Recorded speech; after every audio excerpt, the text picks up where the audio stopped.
If you're renting out a home or an apartment, here's how to make a free residential lease agreement to protect you and your tenant.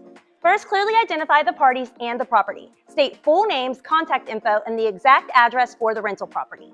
Next, set the lease term and rent. Include the start and end dates, monthly rent amount, due date, and any late fees. Also add a security deposit clause that states the amount, what it can be used for, and the conditions that must be met for it to be returned. Then spell out maintenance and repair terms, like who fixes what, how tenants report issues, and what counts as normal wear and tear.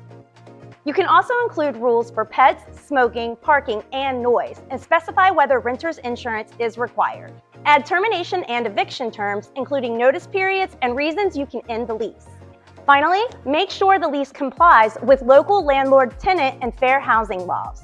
Then, have both the landlord and the tenant sign and date. Click on the link in the description to find a detailed guide for drafting your own lease agreement, including a free template. And if you still need help, use the link to FindLaw's lawyer directory to find an attorney near you.